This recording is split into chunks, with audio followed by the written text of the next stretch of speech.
Yesu ashimwe bene data, ndabasubije mu izina rya Yesu. Imana y'amahoro ikomeze ibane namwe aho muherereye hose mu mpande enye z'isi. Imana ikomeze ibiteho kandi bagirire neza. Tugeze muri wa mwanya mwiza wo kuba imbere y'Imana, tugiye gutangira dusenga. Turagushimye Imana nziza, tugushimiye kugira neza kwawe, dushimye ko banye natwe ukaturinda. Mana wagize neza, warahabaye, waraturengeye. Icyubahiro ni icyawe nyakubaha Imana. Mwami, aka kanya tuje imbere yawe, ntacyo tuzanye mu ntoki cyabasha kuducungura. Niyo mpamvu tukwinginze rwose kugira ngo tweze utuboneze, udukureho umugayo wose watugaragayeho. Mwami, twaravuze turacumura, twaratekereje turacumura, ariko aka kanya duciye bugufi mu mitima kugira ngo dukureho umugayo wose. Twejeshe amaraso y'umwana wa Yesu Kristo. Mwami, ukimara kutubabarira, turakwinginze kugira ngo uzubane natwe muri uyu mwanya wo kumva ijambo ryawe. Unyemerere nkubere mikoro wivugire mu izina rya Yesu Kristo, kandi utwemere ijambo ryawe rigira aho ridukura n'aho ritugeza. Mwami, ritubere impamba muri uru rugendo. Icyo twanze no gukora ku mwijima, mu izina rya Yesu Kristo duhagaritse imbaraga za Satani. Mu izina rya Yesu Kristo dutumiye Mwuka Wera kugira ngo azabane natwe muri uyu mwanya. Ntaba ari twe Mwami, ahubwo izina ryawe rishyirwe hejuru. Urakoze kumvishe gusenga, icyubahiro ni icyawe ubu n'iteka ryose. Amen. Tugiye gukomeza dusoma ijambo ry'Imana dusanga mu gitabo cya Yobu, ibice 42 umurongo wa 2. Reka nsome mu izina rya Yesu. Nzi yuko ushobora byose kandi nta kibasha kurogoya imigambi yawe yose. Reka nsubiremo. Nzi yuko ushobora byose kandi nta kibasha kurogoya imigambi yawe yose. Iryo ni ijambo ry'Imana. Bene data, iri ni ryo jambo ry'Imana uyu munsi rindi ku mutima, ni ry'Imana yashyize ku mutima. Ijambo ry'Imana riratubwiye ngo nzi yuko ushobora byose kandi nta kibasha kurogoya imigambi yawe yose. Bene data, Imana yacu ishoboye byose. Imana yacu irakomeye. Imana yacu iravuga bikaba, yategeka bigakomera. Irashoboye, nta kiyakinanira.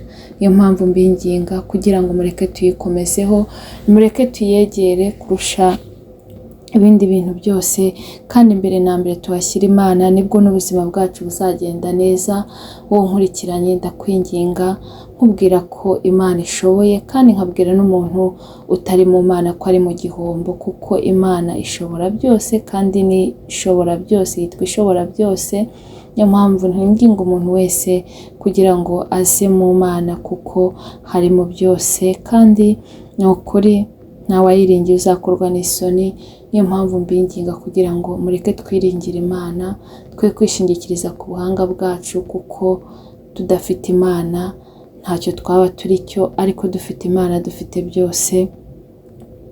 Nimuhumure, iyi Mana nta muntu wayikurikiye, nta muntu wagendanye nayo uzakorwa n'isoni, nta muntu uzicuza ko yagendanye n'Imana, kuko Imana yacu ni Imana ikora imirimo n'ibitangaza, ni Imana yita ku bayikunda. Kandi ijambo ry'Imana ryarambwiye ngo nkunda abankunda kandi abanshakana umwete bazambona. Bene data, nimureke dukunda Imana kurushaho, nimureke twegere Imana kurushaho, kandi tuyishake kurushaho, kuko ngo umuntu uzayishakana umwete azayibona.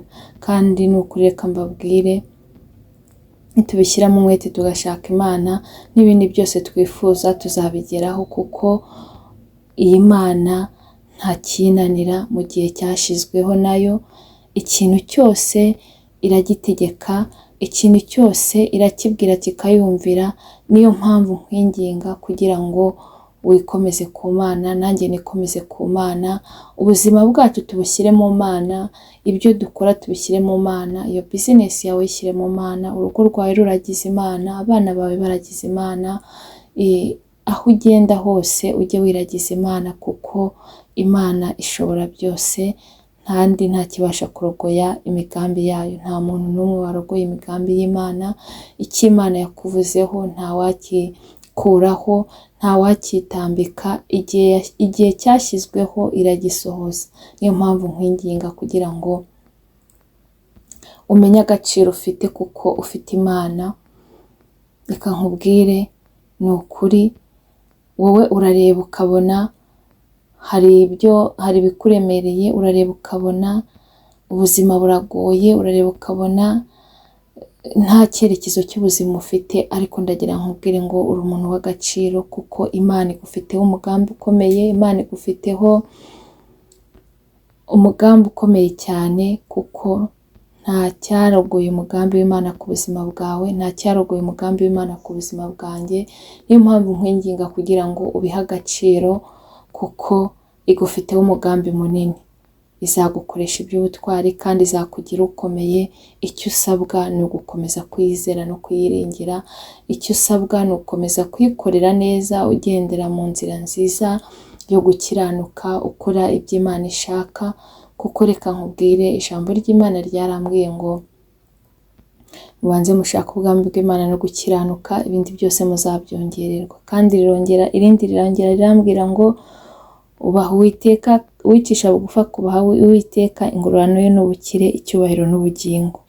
Nta cyarogoya rero umugambi w'Imana ku buzima bwawe. Icyo usabwa ni ukugendera mu nzira nziza, icyo usabwa ni ugukora ibyo gukiranuka, icyo usabwa ni ukwirinda ibibi, ugakora ibyo Imana ishaka. Naho ubundi Imana iragukunda kandi igufiteho umugambi. Humura, ntiwihebe, ntujye kure. Ibyo uri kunyuramo ntibitume utera Imana icyizere. Ifate nk'inyembaraga kuko irashoboye. Yagiye ibana n'abantu batandukanye kandi ikabiyereka. Yobu yanyuze mu bigeragezo bikomeye, ariko arakomeza yubaha Imana kandi arakomeza arayubahisha, ntabwo yigeze ayivaho. Ni urugero rwiza rwatuma nawe ibyo uri gucamo bidatuma utera Imana umugongo, ahubwo yikomereho, wongere uyishake kurushaho, wongere uyegere kurushaho, wongere uyibe imbere kurushaho. Izabigenza neza, humura, irashoboye. Ya Mana yakoraga kera na n'ubu iracyakora, uko yari iri kera na n'ubu niko ikiri. Yitwa Ndiho, ntigihinduka. Igirira icyizere rero kandi ukomeze uyikomezeho, nanjye nkomeze nyikomezeho. Ni ukuri ibintu byose bizagenda neza, kuko ntabwo izagirana urubanza n'umwana w'umuntu. Icyo usabwa wowe ni ukuba mu mwanya mwiza, nanjye nkaba mu mwanya mwiza, ibindi byose izabigenza neza. Iyi Mana yacu ntabwo ijya ibeshya, icyo yasezeranyije umuntu iragisohoza, kandi ntabwo ijya yicuza, ntabwo ijya yumva amabwire. Iyi Mana yacu ica imanza zitabera, ntabwo ijya irobanura ku butoni. Nawe iragukunda, nawe uri umwana wayo, nawe uri uwayo. Ndakwinginga kugira ngo ntuve mu mwanya urimo, guma mu mwanya wo kuba imbere y'Imana. Ntihagire ikigukura ku Mana, kuko umugambi wayo uzasohora ku buzima bwawe. Imana itugirire neza, kandi Imana ikomeze ibiteho, ibagirire neza. Ndabingingira Imana kugira ngo yongere ibagarukeho, Imana yongere ibiyereke mu bundi buryo budasanzwe, kuko iyi Mana yacu dufite ibihamya. Hari ibyo yadukoreye, hari aho yagukuye, hari ikigeragezo yagukuyemo, hari aho yagutambukije byari bikomeye, nawe urabizi. Kandi ikiruta byose, ikomeza kuguha kubaho, ikomeza kuguha guhumeka. Yadukunze urukundo rwinshi Imana, itwohereza umwana wayo Yesu Kristo w'ikinege. Yari imufite ari umwe, ariko iramutwoherereza kugira ngo twiyunge nayo, twiyungire muri Yesu Kristo. Uravuga bikemera, uratambuka bikemera.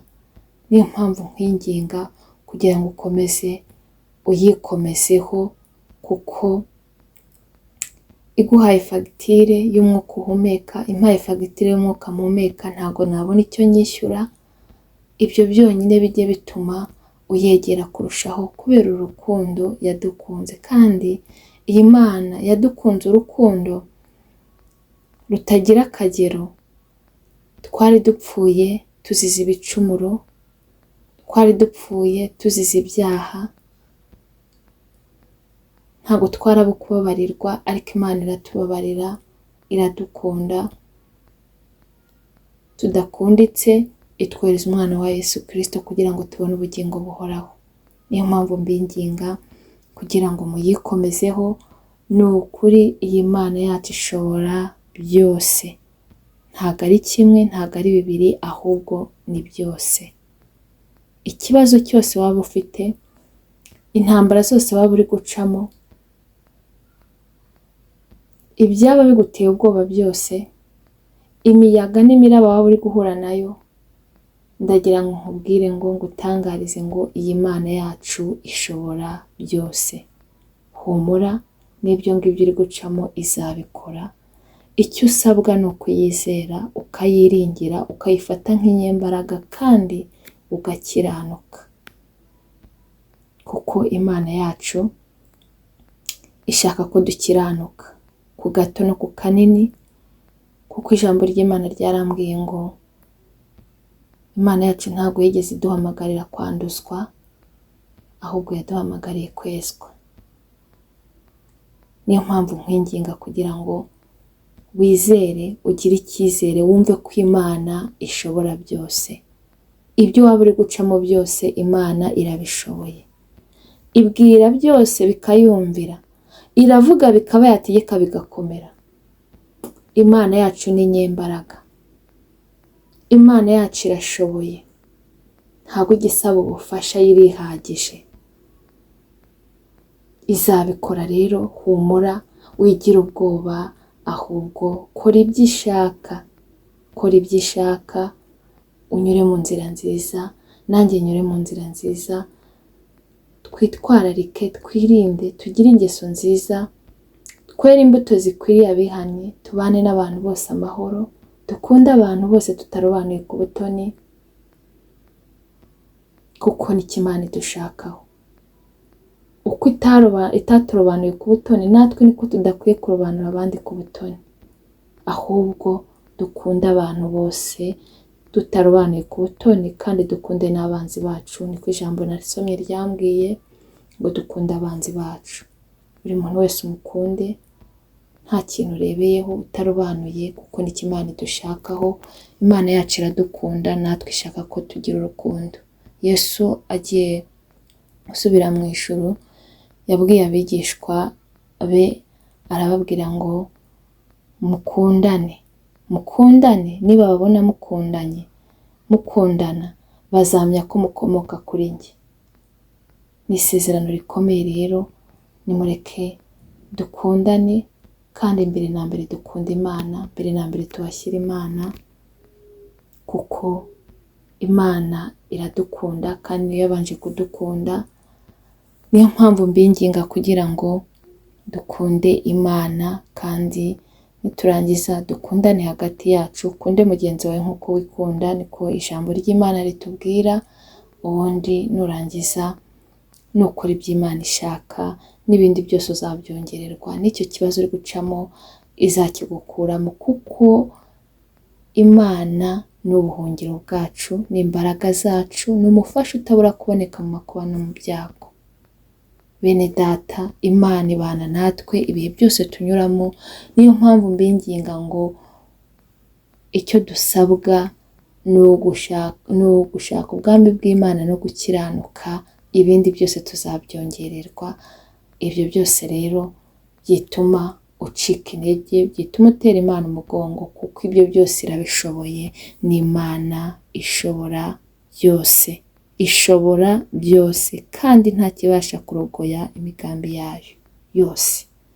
Mwene data, nta cyarogoye umugambi w'Imana ku buzima bwawe, nta na gito, nta n'umwe, nta waguteranya n'Imana. Imana yacu ntijya yumva amabwire. Icyo yakuvuzeho no kugikora izagikora, icyo yagusezeranyije no kugisohoza izagisohoza. Icyo wowe usabwa no kugendera mu murongo mwiza, nanjye nkagendera mu murongo mwiza, naho ku bakoze ibyiza ingororano zirahari. Ariko niba hari uwari uri kugendera mu nzira mbi, niba hari uwari utereye Imana icyizere, niba hari uwari uri kwitotomba, ca bugufi aho uherereye usaba Imana imbabazi, irakubabarira, kuko igira imbabazi nyinshi kandi dukunda urukundo rwinshi. Imana itugirire neza. N'umuntu utari wakira Yesu Kristo nk'umwami n'umukiza w'ubugingo bwe, nkurikiranye nawe ndamwinginga kugira ngo yakire Yesu Kristo, kuko uyu munsi ni wawe, ejo ntuhazi, tuzi iby'uyu munsi ariko iby'ejo ntabwo tubizi.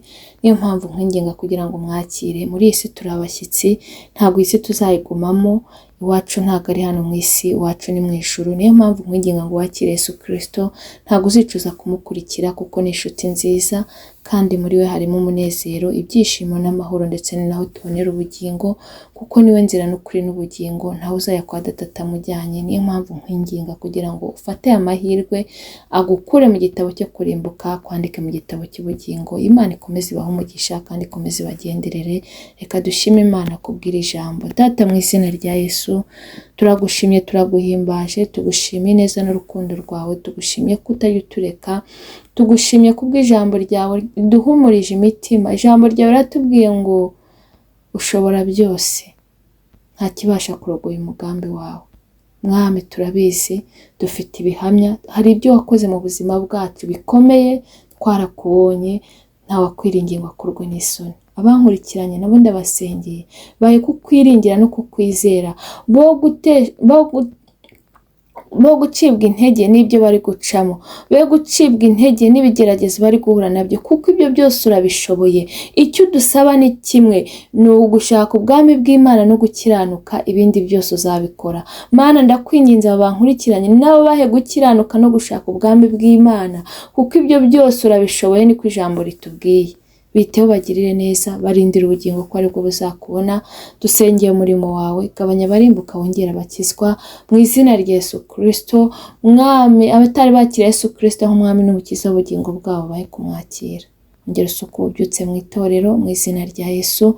Dusengeye abarwayi kugira ngo bakize, ubakoze ikiganza cyawe gikiza. Dusengeye ababyeyi bategereje urubyaro, nabo Mwami baremera igitangaza. Urakoze Mwami, wakoze ko wabanye natwe muri uyu mwanya. Dusengeye imfubyi n'abapfakazi, nabo biteho, bagirire neza, kandi buri wese ko agukeneye akubone. Mwami, icyubahiro ni cyawe, ko wabanye natwe, turagushimye kandi wakoze, ubu n'iteka ryose. Amen. Mwakoze cyane. Imana y'amahoro ikomeze ibane namwe kandi ikomeze ibiteho. Nimuyigirire icyizere kuko irashoboye, irihagije, bya bindi byose izabikora. Kandi ndabingingira Imana kugira ngo ikomeze ibarindire ubugingo, kuko nibwo buruta byose. Naho ubutaha. Bye.